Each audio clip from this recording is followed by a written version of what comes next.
चला तर मी आज बनवत आहे आळूच्या पानाच्या वड्या. आता मी एका भांड्यामध्ये बेसन पीठ घेतलंय. आता यामध्ये मी हिरवी मिरची, लसूण, जिरे आणि ओवा बारीक करून घेतले. हे आपण याच्यात मिक्स करून घेऊ. आता यामध्ये थोडीशी हळद, चवीनुसार मीठ. आता आपण हे अर्धा लिंबू पिळून घेऊ. आता हे मिक्स करून आपण पाणी टाकू.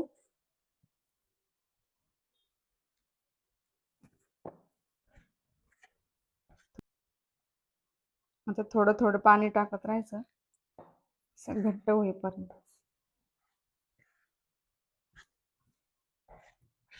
आता हे असं चांगलं मिक्स झालंय. आता आपण एक एक करून पानांना लावून घेऊ. अशा एक एक शिरा काढून घ्यायच्या याच्या.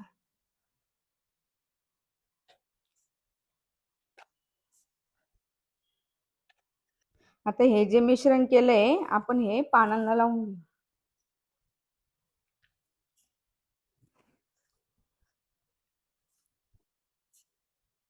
आता याच्यावर आपण हे दुसरं पान ठेवू.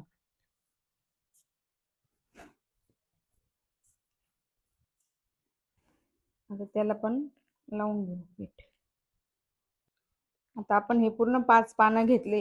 हे पानं मोठे आहेत ना, म्हणून आपण थोडे थोडेच घेणार आहे. आता हे आपण असा रोल करून घेऊ.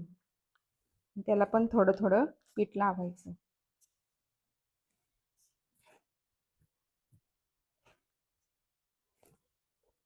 आता आपण हे सर्व पानांना पीठ लावून घेतलंय. आता हे आपण उकडून घेऊ.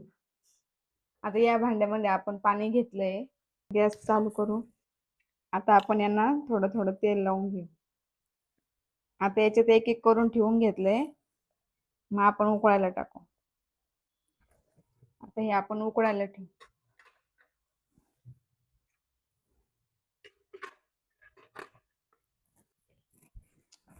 आता आपण हे 15-20 मिनिटं मंद आचेवर वाफवून घेऊ. आता 15 मिनिटं झाले. आता बघू आपण उकडून झाले का काय. आता हे झाल्यात पूर्णपणे. आता याला आपण थोडं गार होऊन देऊ, मग तळून घेऊ. आता गॅस पेटून घेते. तेल गरम करायला ठेवते.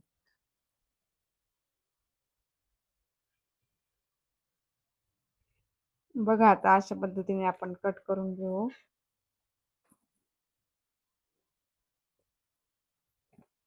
आता तेल गरम झालंय. आपण एक एक तळून घेऊ.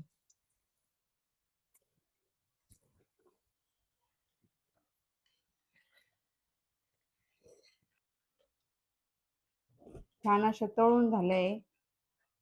क्रिस्पी झालंय. आता आपण हे काढून घेऊ प्लेटमध्ये.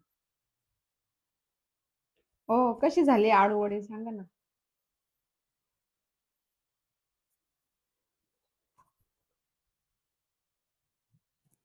एकदम छान क्रिस्पी.